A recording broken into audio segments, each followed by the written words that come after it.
Hoje eu vou conversar com o Bombassaro.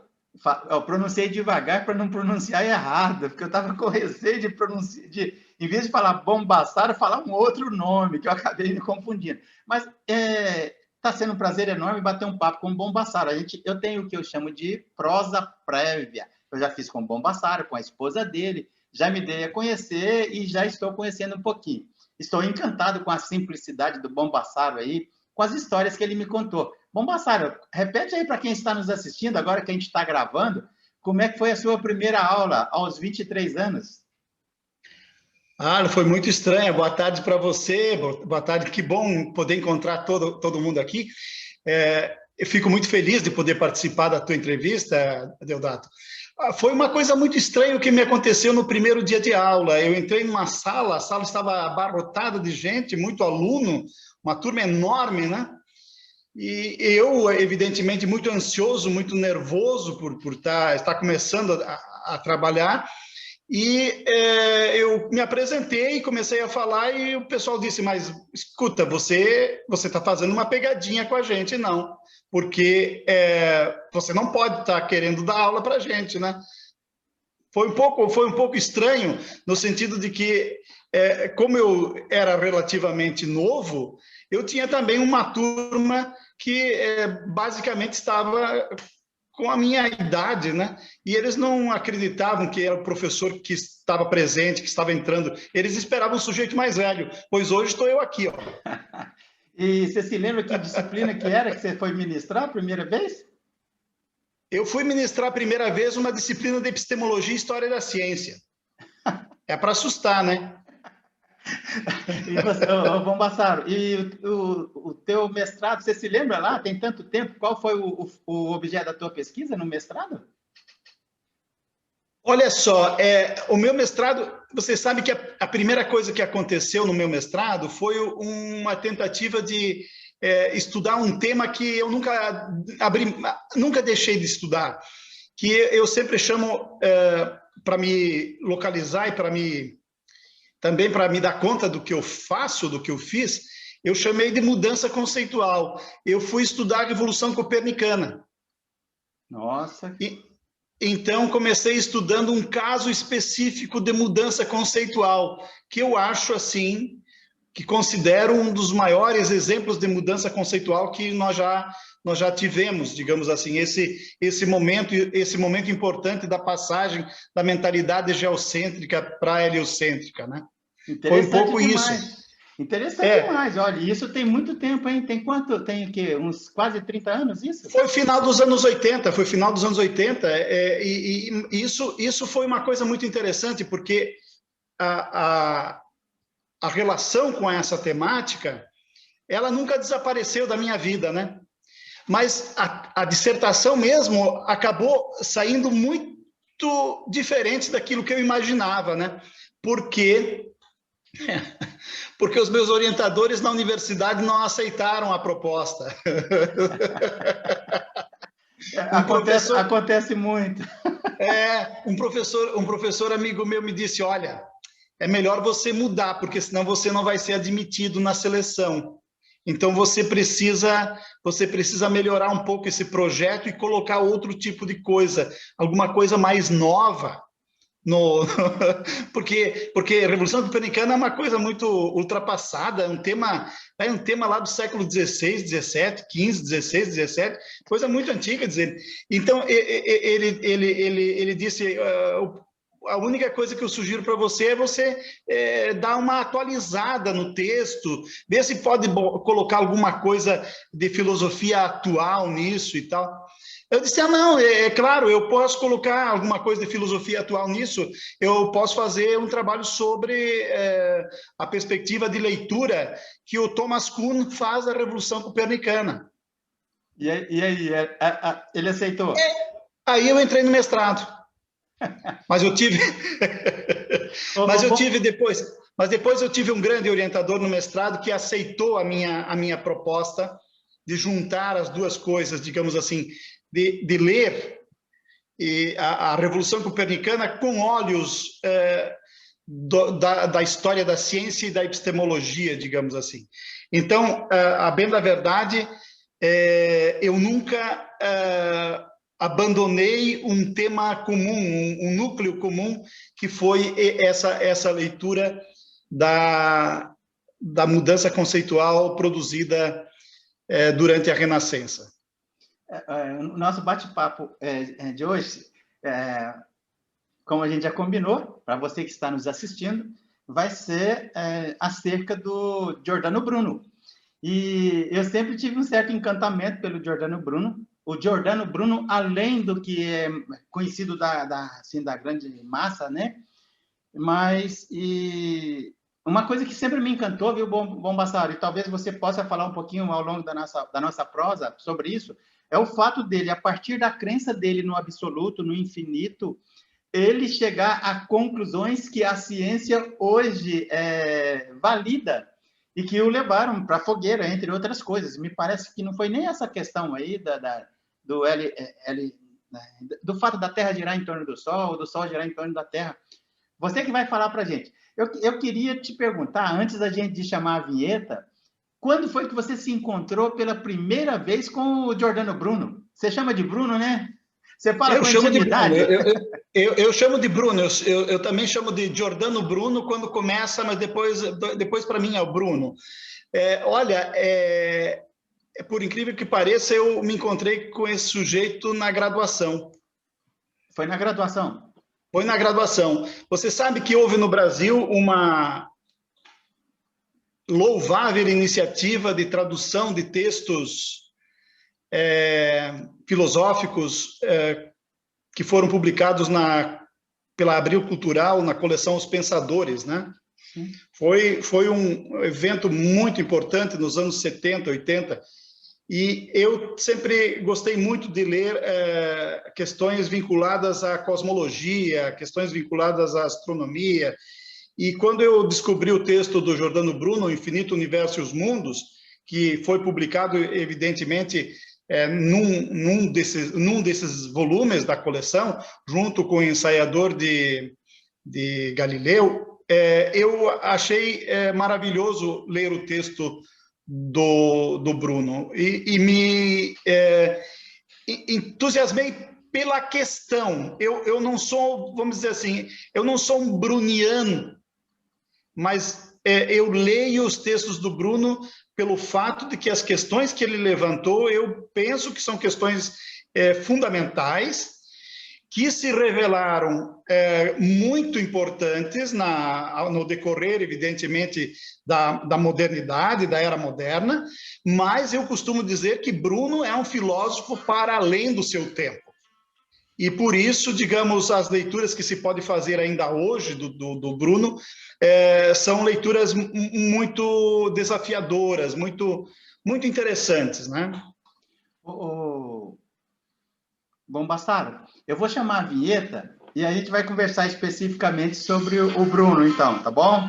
Tá bom, com o maior prazer.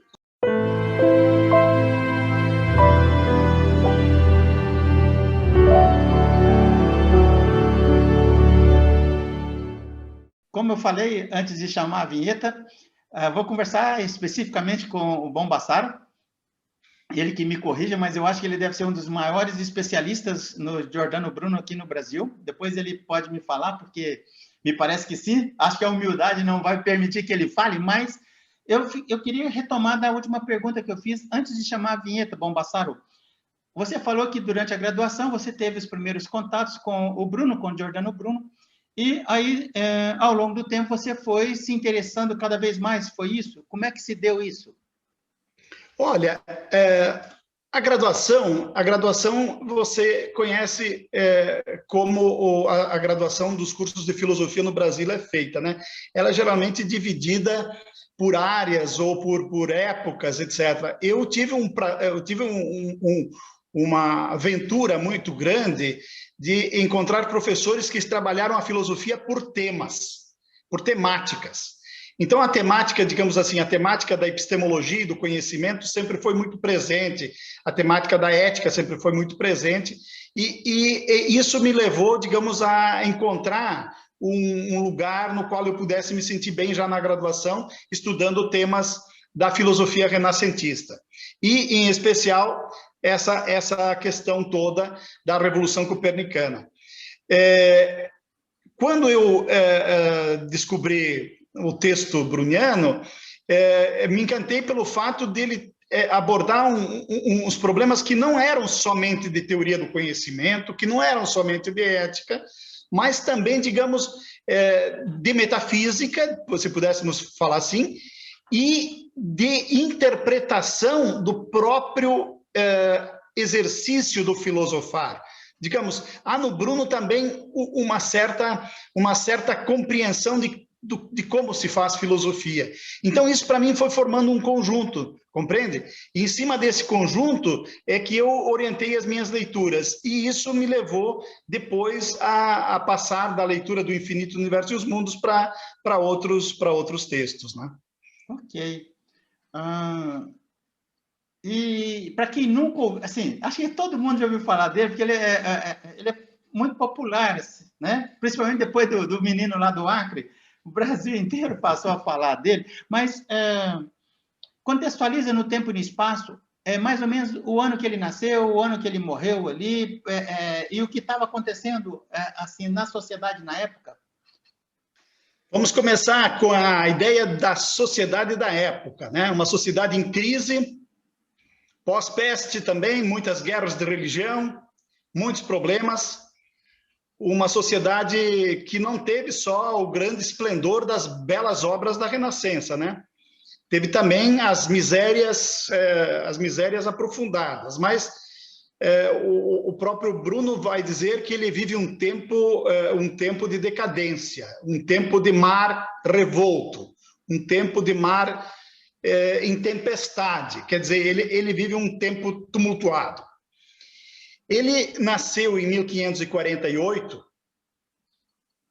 portanto, segunda metade praticamente do século XVI, e viveu até 1600. Nasceu na Calábria, no sul da Itália, entrou cedo para o convento dos dominicanos. Bem novo, né? Ele entrou para o convento bem novo, né? Bem novo, aos 12 anos, normalmente, como se fazia na formação eclesiástica e religiosa em geral da época. Aí é que ele adota o nome de Giordano, porque o nome de batismo dele, o nome primeiro dele era Filipe, né? Filippo. E aí ele adota o nome de Giordano. Ele estuda no convento de São Domingos Maior, em Nápoles, estuda as disciplinas comuns do ensino, digamos assim, do ensino da época, gramática, lógica, retórica, essas coisas. Começa a fazer leituras de um sujeito muito interessante, que é o Erasmo de Roterdã, uma leitura proibida no colégio, e para poder continuar a ler de modo escondido as próprias obras do Erasmo, ele escondia as obras de Erasmo na latrina, né? Bom, Massaro, e é verdade que nesse período ele andou lendo Nicola de Cusa também? Ele também leu Nicolau de Cusa. Nessa época, ele tem uma formação muito vasta, muito ampla, e leu bastante também uma coisa que depois ele passou a ser muito conhecido, que foi a arte da memória. Mas ele na verdade, defendeu suas primeiras teses e suas primeiras dissertações, etc., do sistema curricular, tratando de Tomás de Aquino. Ele foi um leitor muito, muito atento de Tomás de Aquino. E, evidentemente, começou a discordar das interpretações que se fazia na época da filosofia aristotélica, e começou a ter problemas com as interpretações dos dogmas teológicos. Então, em pouco tempo, ele já tinha sido acusado de heresia dentro do próprio convento, e por isso ele viaja, foge de Nápoles, vai para Roma, e depois começa uma peregrinação que vai pela Europa inteira. Primeiro na França, depois na Inglaterra, de volta para a França, depois para a Alemanha, na verdade, para a Boêmia, na época, né, para Praga, e volta para Frankfurt, volta para a Alemanha, recebe um convite de um patrício veneziano que queria estudar com ele a arte da memória, e aí é denunciado à Inquisição e passa um tempo na prisão de Veneza, e depois passa 7 anos no cárcere da Inquisição, Castelo de Sant'Angelo, em Roma, onde finalmente é condenado e levado à fogueira em 1600. Viu, Bombassaro? Quando eu estava eu costumo fazer um voo panorâmico antes de bater o papo, de prosear, me chamou muita atenção esse período, foi um longo período preso, 1591, mais ou menos, até a condenação à fogueira. Muito tempo ali preso. Muito, né? tempo. Muito tempo. Ok. Muito tempo, inclusive num vai e vem o processo. Há um texto muito importante do processo, escrito por Luigi Firpo, muitas outras pessoas, muitos outros estudiosos analisaram o processo. Eu não me concentro no processo, né? Que é sempre, vamos dizer assim, que eu torna conhecido, né? Que eu torna muito conhecido, que torna Bruno conhecido, especialmente pela ideia da liberdade de pensamento e pela luta em favor da liberdade de pensamento e da expressão, etc. Mas o processo é um intrincado jogo primeiro de provas falsas, depois de tentativas de abjuração, depois de conversação com cardeais, etc., e finalmente de aceitação de que não valeria a pena renunciar às próprias ideias para simplesmente se submeter a uma estrutura hierárquica, né? Ele sempre se recusou a abjurar? Abjurar. Ele sempre se recusou? Não, houve um momento no final da década, no final da década de 90, em torno de 98, 1598, que ele considerava a abjuração. Haviam-lhe sido apresentadas as teses que o incriminavam, algumas resolveu aceitar, outras resolveu argumentar, dizendo que não era disso que se tratava e teria aceitado. Mas não se sabe bem por que razão depois ele percebeu que já era tarde, porque parece ter havido exatamente um conjunto de elementos que o levaram a ser julgado e incriminado, né? Vou fazer uma pergunta que está fora do contexto aqui. Se você achar que vale comentar, beleza. Se não, a gente toca o barco. É verdade que na Itália ele é estudado de uma maneira completamente diferente? Com o devido valor? Eles dão o devido valor para ele? Olha aqui, uma das coisas importantes, eu acho que é exatamente falar sobre a recepção da obra do Bruno. Como Bruno foi recebido na cultura europeia e como nós o recebemos aqui. Veja bem, primeiro, tendo sido queimado pela Inquisição, praticamente todo o século XVII vai ter uma cautela muito grande em citá-lo. As obras, por exemplo, muitas obras de fato foram recolhidas e queimadas, então não sobram muitas obras de primeira edição, digamos assim, as Plinkets. Alguma obra dele se perdeu? Sim, tem obras que são consideradas perdidas. Há um texto, por exemplo, que ele teria escrito para enviar ao Papa que se perdeu.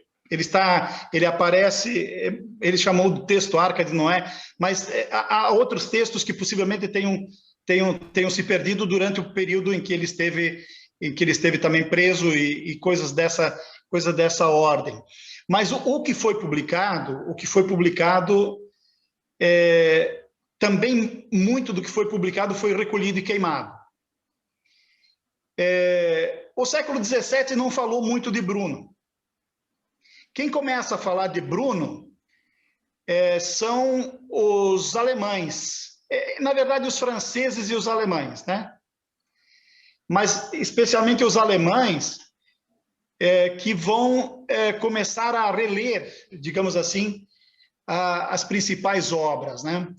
Ele influenciou, por exemplo, muito Schelling, né? Mas ele influenciou muita gente no século XVIII, no século XIX também, mas no século XVIII pequenos textos dele começam a aparecer dentro de obras, como por exemplo Jacob, etc., começam a aparecer dentro de outros autores e tal. Então o século XVIII, digamos, começa uma certa redescoberta, assim. O século XIX passa a se ocupar mais dele, tanto que o monumento do século, produzido no século XIX e colocado no Campo de Fiore, em Roma, é um monumento que deriva um pouco da aceitação desse Bruno da liberdade política, do Bruno político, do Bruno herético, que é anticlerical, etc., etc., que a Itália conhece muito bem. Mas eu diria que no século XX, e aí é que estão as coisas interessantes, eu vou chegar a responder, espero chegar a responder o que você me pergunta sobre o modo de recebê-lo na Itália. No século XX, aparece a edição das obras dele, obras em italiano e obras em latim. As obras em latim são menos conhecidas, são cerca de 40 livros, pequenos ou grandes, mas cerca de 40 títulos, e 7 obras italianas, 7 diálogos italianos que são editados... Desculpa te interromper, sem seccionar a tua linha de raciocínio. Ele escreveu em italiano arcaico, em latim, em que língua ele escreveu? Ele escreveu nas duas línguas, ele escreveu tanto em italiano quanto em latim. Ok. Para um público, digamos assim, para um público mais amplo, digamos, eu vou dizer algo que me parece muito, muito próprio. Para um círculo de intelectuais, um amplo círculo de intelectuais, ele escreveu italiano. E para o público acadêmico, para os textos mais acadêmicos, talvez até alguns que são chamados de esotéricos, ele escreveu latim. Okay. Bom, eu estava dizendo que no final do século XIX é que são publicadas essas obras dele todas. Quem faz isso são os alemães. Eles publicam todos os textos italianos e publicam todos os textos latinos. Ou na verdade, os textos latinos são publicados pelo Vitelli e coisas do tipo, mas os italianos já tinham sido publicados por Wagner, por uma série de autores alemães que tinham reunido os textos. Então, os italianos e os alemães foram os que mais tiveram, digamos assim, ocupação em organizar a obra dele.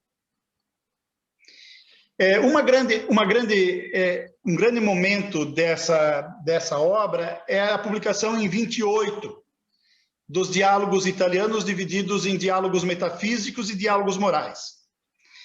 Depois disso, se começou a estudar as edições feitas no início do século passado, e se começou a analisar as primeiras edições e fazer a comparação dos textos, fazer um trabalho filológico sério. Por isso eu volto agora ao Aquilequia, que é esse filólogo que estabeleceu um texto crítico de Bruno, que é o que mais é fiel ou mais confiável. Porque existem traduções do século XVIII, por exemplo, ou traduções baseadas no século XVIII, baseadas nessas primeiras edições, que têm equívocos conceituais, por exemplo, que às vezes são sérios. Então, o que o Aquilequia e depois um grupo de filólogos com ele fez? Estudaram todas as obras, fizeram uma análise filológica das obras, e entre 1993 e 2000, saiu uma obra bilíngue, francês e italiano, pela editora Les Belles Lettres de Paris, com esse texto crítico estabelecido pelo Quilhec, que é o texto a partir do qual eu faço as traduções. Ou seja, as minhas traduções tomam por base o texto estabelecido recentemente e que tem essa nova edição, né? Ok. Nova edição da qual saiu, digamos assim, um conjunto de traduções do mundo inteiro. Ok. Então, eu ia perguntar justamente isso. Na sequência, qual era a tua... quando você começou a trabalhar as traduções para a língua portuguesa, quais eram as tuas fontes, onde você buscava para fazer a tradução? Então, você buscou, em tese, das melhores fontes, que foram um trabalho muito sério. Das mais atualizadas e menos, vamos dizer assim, menos comprometidas com certos vieses políticos, no sentido, por exemplo, se você acha que o Bruno é anticlerical, anti-eclesiástico, então tem certas coisas que o tradutor resolve. Então, se você acha que ele é um místico, ou que ele é um esotérico, ou que ele é um hermético, então você acentua outras coisas e tal. Então, isso tudo tem muita importância.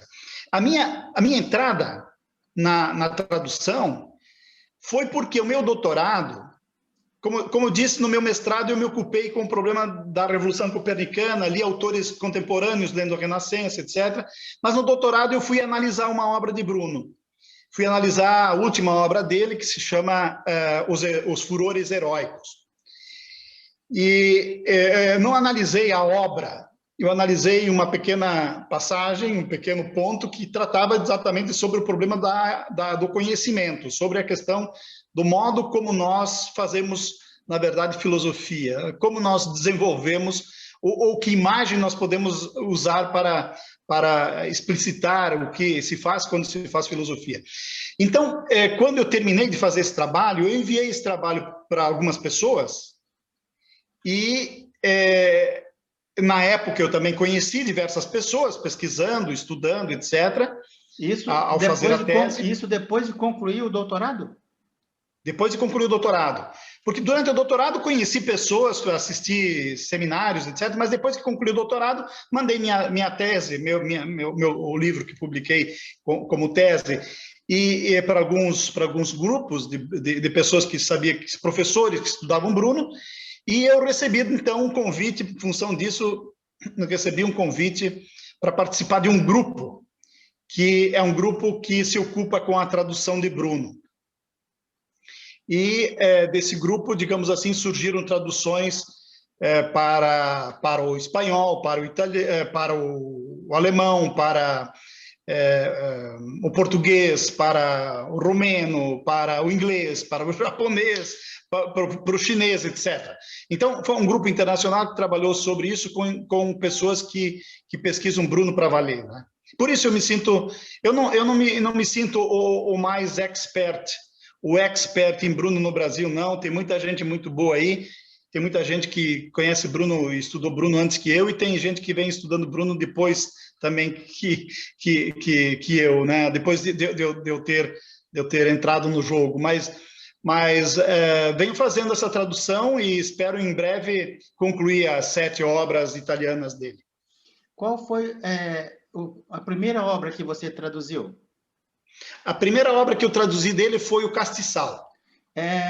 Está esgotada a tradução ou tem ainda para quem quiser comprar? O Castiçal esgotou, lamentavelmente. Olha, o Castiçal é uma peça teatral, que é o primeiro texto italiano publicado pelo Bruno em Paris, em 1581 e 1581, 82, né? E é uma peça, é um drama, é uma peça de teatro. E ele flerta com a metafísica no Castiçal? Olha, flerta com a metafísica, mas o que mais tem no Castiçal é uma crítica violenta, contundente a 3 coisas: ao poder, uma crítica ao poder, uma crítica aos costumes e uma crítica ao pedantismo, uma crítica às academias. Ele era um cara corajoso, hein? Muito. Bem, pagou preço, né? Ele era corajoso ou era meio louco? Era um sujeito difícil. Explica isso aí. Era um sujeito consciente de que o que ele tinha como função, como projeto na filosofia, era construir um novo modo de pensar. E tanto que ele chama isso de filosofia nolana, né? Quer dizer, o projeto de filosofia dele é muito ambicioso. O projeto de filosofia é ambicioso porque parte de uma crítica radical ao conhecimento do seu tempo, parte uma crítica radical da filosofia do seu tempo. Ele era um sujeito cosmopolita. Vivia basicamente cosmopolita. Ele era um sujeito cosmopolita. Eu também penso que isso não era tão singular dele, porque na época também os professores, os intelectuais, os filósofos viajavam pela Europa, especialmente, mas o princípio dele é de fato cosmopolita. Para o verdadeiro filósofo, todo terreno é pátria, todo lugar é pátria. Repete isso aí. Para todo filósofo... É bom. Para todo filósofo, todo lugar é a sua casa. O texto italiano diz pátria, né? Ogni filósofo, ogni terreno é pátria. O que você está falando é de extrema relevância. Parece-me que você tem um certo encantamento pelo Giordano Bruno, justamente pela independência dele de propor uma nova forma de pensar, não? E isso parece que te agrada muito, não? Muito. Eu penso que isso é o que me vincula no sentido de querer estudar o tema. Uma crítica ao dogmatismo, por exemplo, uma crítica ao fundamentalismo, isso é essencial e é ainda presente que ele nos traz para os nossos dias. Quer dizer, é ainda alguma coisa que ele nos lega para os dias atuais. Você sabe que... Nenhum dogmatismo. Me ocorreu uma coisa aqui que eu não sei se você chegou a ver ou se aconteceu. Será que o Nietzsche estudou o Bruno, cara? Olha só. Você nem esperava essa pergunta, né? Vou te responder só um pouco do que eu sei. Sistematicamente, não. Mas Peter Gast é um sujeito aí, um intelectual muito metido no tempo do Nietzsche. E Peter Gast acabou, inclusive, enviando para Nietzsche, de Veneza, um texto de Bruno. Me parece que o Bruno era nietzscheano, invertendo aí a cronologia. Eu te diria que Bruno também faz filosofia a marteladas. Muito interessante, cara, muito interessante. Então eu acho que há uma contundência e uma periculosidade na filosofia bruniana, que é exatamente essa de ele se considerar capaz de fazer uma crítica da tradição e de estabelecer novas bases para o conhecimento e para a filosofia. Por isso ele tem talvez uma imagem de si um tanto quanto exagerada, vamos dizer, porque ele cita muito... Bombassaro, peraí. Eu estava entrevistando, estou entrevistando um monte de pesquisadores do Nietzsche, um monte. Se você entrar no canal, você vai ver. E teve um rapaz que eu entrevistei, sabe o que ele falou? Que ele ficou com vergonha para o Nietzsche. Não sei aonde que o Nietzsche começou a fazer autoelogios, mas um monte. E ele falou que começou a ficar com vergonha para o Nietzsche de tanto autoelogio. Você está falando que o Giordano Bruno fez a mesma coisa? O autoelogio, você sabe que todo filósofo, quando não faz autoelogio, ele quer que os outros façam elogio dele, né? Olha só. Mas todo mundo que faz filosofia, não só os filósofos, as filósofas também. Mas o Bruno se considera o nascer do sol depois da alvorada copernicana. Olha que interessante. A gente está até rindo aqui dele fazer o autoelogio, mas parece-me que ele tinha a perfeita convicção de que ele era diferenciado na época dele. Ele tinha convicção de que o que ele iria fazer com essa crítica ao conhecimento, essa crítica ao dogmatismo, ao fundamentalismo, ia transformar. Portanto, a filosofia tem um caráter de renovação, ou se você quiser, eu prefiro até dizer, de redescrição do mundo, para usar uma expressão um pouco mais palatável aos nossos dias, né? Ele pretende, com a sua nova filosofia, transformar todo o modo de pensar da época. Ô, Bombassaro, olha que curioso. A filosofia contemporânea, os existencialistas, a impressão que eu tenho é que eles se recusam a estudar o Bruno. Eu vou criar uma playlist dentro do meu canal, uma playlist Giordano Bruno. E assim, a primeira entrevista que vai para lá é essa nossa. O que eu estou querendo agora é pegar, por exemplo, o seu doutorado. Pode escolher um dia e horário que se eu me mandar a tese, eu vou elaborar as perguntas. Eu quero trabalhar em cima de cada obra, de pesquisadores que pegaram cada obra. Eu quero me aprofundar, quero expor mais o Giordano Bruno aqui no Brasil. Se depender de mim, eu vou fazer apologia da leitura dele, Tá bom, Tiago. Agradeço muito e ficamos em contato. Tá joia.